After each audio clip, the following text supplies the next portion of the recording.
நல்லா புரிஞ்சுக்கிங்க. நாம் தமிழர் கட்சி சொல்லலாம் போராளிகள், விஜய் கட்சி சொல்லலாம் ரசிகர் குஞ்சுகள், விசிலடித்தான் குஞ்சுகள். எம்ஜிஆர் அவர் தான் அப்படிங்கிறாங்க.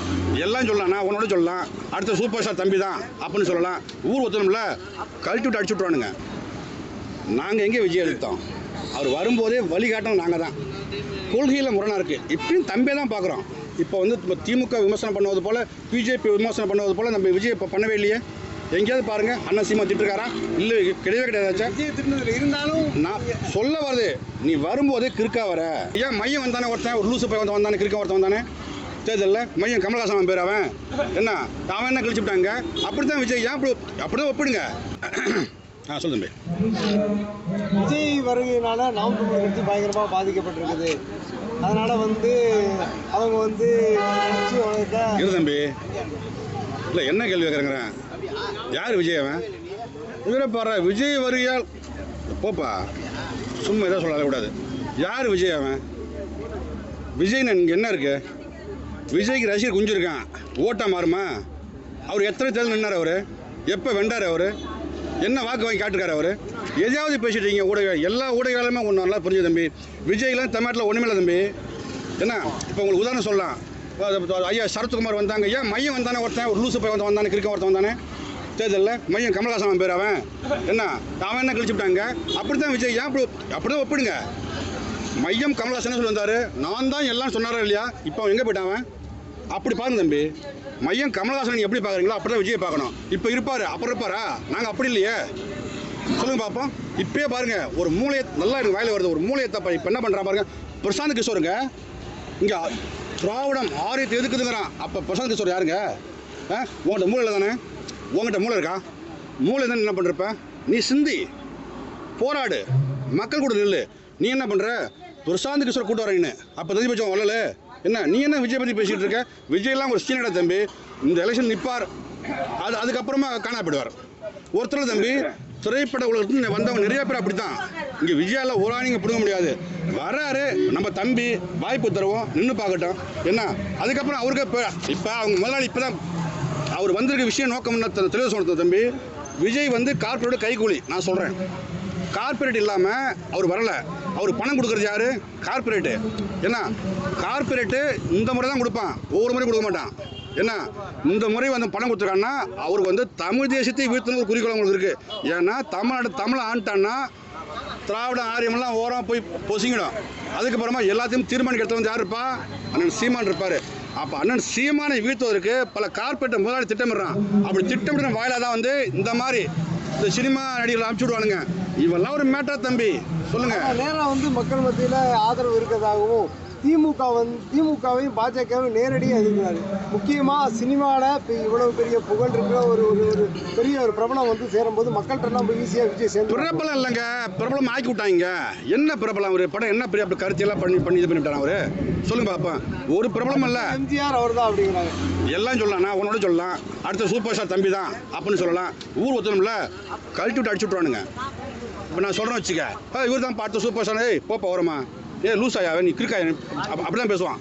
இப்போ நீங்கள் தெளிவாக பாருங்கள், அமைதியாக நல்லா சிந்திங்க. இந்த தமிழ்நாட்டுக்கு விஜய் எதுக்கு வந்திருக்கார்?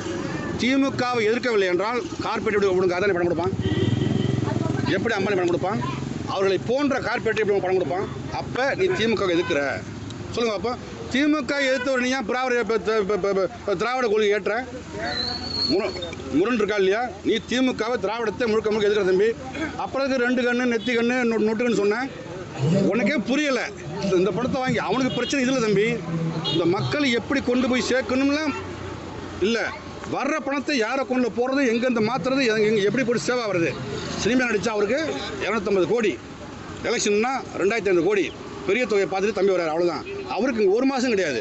இந்த எலெக்ஷன் நிற்பார், அடுத்த எலெக்ஷனில் பாருங்கள், நீங்களே சொல்லுவீங்க. நீங்கள் நாம் தமிழர் கட்சி அண்ணன் சீமானே விஜய்க்கு ஆதரவு கொடுக்கும் பாக்கில காரியங்கள் செய்யக்கூடாது. ஏன்னா நீங்கள் நேரடியாக பாஜக எதிர்க்கிறீங்க, திமுக எதிர்க்கிறீங்க. அதே கொள்கையை கொண்ட விஜயை எதிர்க்கிறீங்க. நாங்கள் எங்கே விஜய் எடுத்தோம்? அவர் வரும்போதே வழிகாட்டம் நாங்கள் தான். கொள்கையில் முரணாக இருக்குது. இப்பயும் தம்பியை தான் பார்க்குறோம். இப்போ திமுக விமர்சனம் பண்ணுவது போல், பிஜேபி விமர்சனம் பண்ணுவது போல் நம்ம விஜய் இப்போ பண்ணவே இல்லையே. எங்கேயாவது பாருங்கள், அண்ணன் சீமா திட்டுருக்காரா?